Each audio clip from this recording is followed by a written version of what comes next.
Hey folks, this is Kalani. Renown and reputation works a little differently in the War Within. There are a lot of ways to earn reputation with the 4 new factions of Azj'kahet, some of which are much faster and much easier than others. There are also a whole bunch of rewards you can pick up, and you only have to do these rep grinds once for all of your characters to reap the rewards. So let's go over all of the ways you can earn reputation or renown in the War Within, and some ways to farm that rep a bit faster or easier. Now before we jump in, be sure to hit up that like button and subscribe so you never miss another video.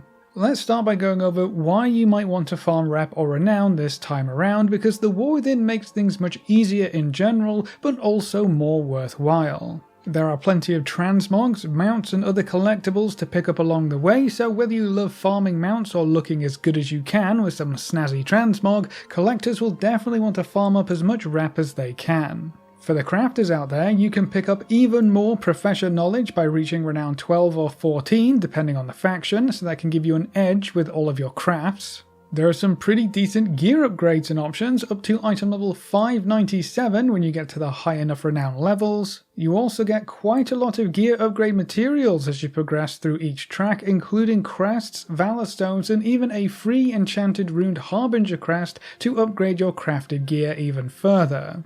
And there are plenty of other currency rewards like resonance crystals, extra restored coffer keys, kedge and more. So there are plenty of rewards on offer for all kinds of players, but the most important factor to take into consideration here is that everything is account-wide. The entire renown system is tied to your warband, not a single character. That means that all progression made on any character is collected all into one big account-wide pool. All of your ults have the same renown progress as your main, and anything you do on your ults contributes to that same pool. It's amazing. This means you only ever have to farm rep or grind rep once, and all of your characters will have access to the unlocks. So even if you make an ult in 2 months time, they would have full access to all of the renown unlocks right away, including those gear upgrades, the profession knowledge, the extra content, all of it. So now that we know what we're actually working towards and the renown grind isn't too bad, let's go through all of the ways you can earn reputation with each of the 4 factions of Azj'kahet. We're going to go through all of the big one-time rep rewards first, and then look at some of the things you can be doing every week. To start with, working through the main campaign is going to be the first thing you'll want to get done. I imagine at this point most folks have finished this already, but if you are late to the party, or you think you can skip over the story content in favour of just running dungeons and other content, you are going to want to get the main story campaign completed for multiple reasons. The renown and reputation is just one more factor. As you work through each zone, you'll be getting a good chunk of rep with each faction, so the main story campaign is very efficient for rep farming as well. Another huge chunk of reputation can be earned from working through the various side quests in each zone. After completing the main story campaign, you should be able to see all of the side quests that are available for each of the zones. Completing these will reward you with reputation for the zone that the side quests are in, and you can get up to 500 rep at the end of each of these quest chains, so they're definitely worth clearing off your map. You only get this rep once per account or warband, so it's only worth doing the side quests once if you're only interested in the reputation rewards. Each zone is also going to have a lot of special one-time treasures for you to collect. I would recommend using an add-on like Handy Notes, which will display the location of each treasure on the map, and will also give you some notes on how to obtain the treasure if it's a little puzzle or maybe a bit complicated. For each treasure you pick up, you'll get 150 rep for the zone that the treasure is in, so I would recommend just flying around the map, playing dot to dot, collecting each treasure for every zone, and that will give you a big chunk of rep towards your next renown unlocks. While each character can collect the treasures themselves, you only get the rep once per warband, so collecting them on multiple characters doesn't really add any value here. Handy Notes also keeps track of which treasures you have looted for the rep gains, so you can easily see which ones you still need to collect.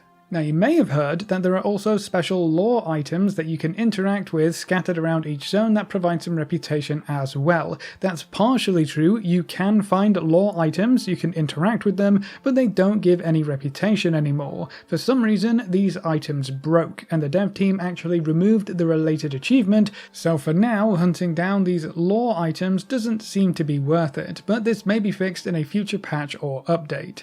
Now we also have various weekly activities that provide a whole bunch of rep gains, like the weekly events in each zone. So we've got the Theatre Troupe for Dornagal. Make sure you pick up the weekly quest before taking part in the event so you get your cash and your rep gains. In the Ringing Deeps, you can find the Awakening the Machine event and talk to Speaker Kuldaz to get that started. When you zone into the event, you should get the quest pop up to defeat 20 waves, but the reputation gains actually come from completing the waves and then opening the boxes outside of the event area next to the NPC who we just talked to. For every 5 waves that you complete, you'll get 1 box, so you do need to complete all 20 waves if you want all 4 boxes, and if you open all 4, you'll get 1,100 reputation. So don't forget to open the boxes outside. You can also pick up the Rolling Down in the Deeps weekly quest, which asks you to collect 10 odd globs of wax. You can pick up this quest from Norbles in Gundagaz. Getting the wax is pretty easy, just go digging in every disturbed earth pile you see, and you'll get 10 in no time. This rewards you with another 1,000 reputation for the Assembly of the Deeps. For the Arathi, we have the Spreading the Light event. This is super easy. You just need to collect some radiant fragments from the floor or from killing enemies and light 4 of the lesser key flames found in the area. That's it. You don't have to do anything else in this zone to complete the event, and you'll get 1,000 reputation very easily. But there is a lot more potential here if you can spend a bit more time. Every lesser key flame you activate will also open up another weekly quest. Each of these weekly quests rewards you with 200 rep, and they're pretty quick. You mostly just have to do a few chores around the farms, and you might snag some rare kills as well while you're at it. Almost every large bonfire flame you see here will have a lesser key flame nearby, so there really are a lot of quests here you can complete every single week to grind your Arathi reputation a bit faster. And then for Azj'kahet, they don't have an event per se, but they do have another weekly quest which asks you to dedicate yourself to one of the 3 Severed Threads factions. When you choose a pact for the week, you'll get a weekly quest which is a standard fill up the bar style quest. You can kill rares, complete world quests or quests, and just generally take part in the zone to fill this bar up. Hand that back in and you'll get 1,500 rep with the Severed Threads faction that you chose, and 2,500 rep with the Severed Threads faction themselves. Choosing a pact will also open up some other content for the week, like extra world quests in Azj'kahet, to earn even more rep with your chosen Severed Thread faction. Now, something else you want to keep an eye on are the special assignment world quests. You should get 2 of these per week and they're usually very easy. The only drawback is that you have to complete 3 other world quests in the same zone to activate the special assignment, so it can take a little bit of time. Each special assignment you complete will give you 200 rep for the faction related to the zone that you're in, so that's going to be a nice little boost, and you're probably going to want the cash drop as well. Thankfully, those 3 world quests you're going to complete are also going to give you some rep. Every world quest will reward you with 50 rep for the zone that it's in, so clearing the map of world quests can start to add up quite quickly as well. Some world quests can also reward you with bonus rep as their reward, so keep an eye out for those especially. If you want to squeeze out just a little bit more reputation for each world quest you complete, you can also pick up a contract. These are created by scribes and you can find them on the auction house. You can only use 1 contract per week and it is account wide, so you'll want to choose wisely. The higher the tier or quality of the contract you use, the more rep you're going to get, but it is quite small. It's only 15 rep at rank 3, and they can cost you a very pretty penny. Still, if you have plenty of gold and want some more rep, that's something to keep in mind. You're also going to want to kill every single rare that you come across while adventuring out in the world. Every rare you kill will give you 150 reputation with the faction tied to the zone that the rare is in, so if you run out of things to do, you can spend some time hunting or camping rare spawns that you haven't managed to kill yet. These rep gains also seem to get reset weekly, so you can go out rare hunting, collect a bunch of rep, and then do it all again after the weekly reset rolls around. I personally just kill every rare I come across now, just to make sure I've gotten credit for the current week. You will also want to pick up and complete the dungeon weekly quest in Dornagal. This is super simple, just complete the dungeon the quest asks you to do, hand that back in, and you'll be able to choose a faction to earn 1,500 reputation with. You want to do this one every week for sure. It's a massive chunk of rep for very little time investment. You can also find a couple of PvP quests over in the PvP area in Dornogal. The first one is available to everyone and will rotate each week, so it may ask you to do different things, but they're going to be PvP related. The week in which this was recorded, we got the Arena Skirmish quest, and completing this PvP weekly can net you an extra chunk of reputation with one of the factions. Now, if you have War mode on, you can find another quest here which asks you to collect Sparks of War. You can earn these by completing all kinds of objectives or content while War mode is on, or just by killing other players. This quest will give you another 250 reputation for one of the factions.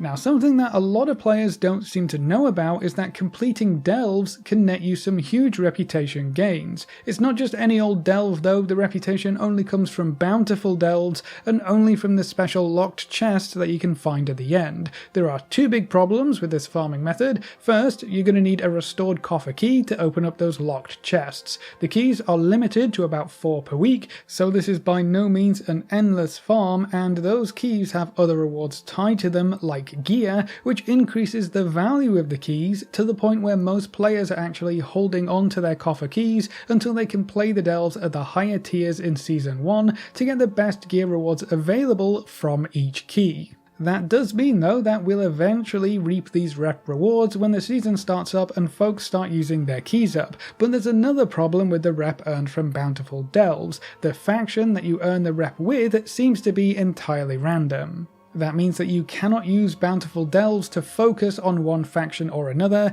You get what you get and just have to hope it's something useful. That's probably fine for the folks who want to get everything to max renown ASAP, so just keep in mind that if you run a delve in the Dornogal zone, that doesn't guarantee you're going to get Dornogal rep. One useful tip that I do have for you here is that even if you're saving your keys on your main character, you can use any alts that you have and their keys to farm reputation while saving the good stuff for your main. Obviously, this only works if you actually have alts and don't necessarily care about gearing them up, but if you have alts you don't care about, their keys might give you a pretty big boost to your reputation farming, as every bountiful delve you complete and unlock that chest at the end is going to reward you with 1000 reputation for a random faction. You're also going to want to keep your eyes on the in-game calendar, specifically for when the Darkmoon Faire is in town. When the Darkmoon Faire is active, you can grab a buff from riding the merry-go-round that provides you with 10% bonus experience gains and 10% bonus reputation gains.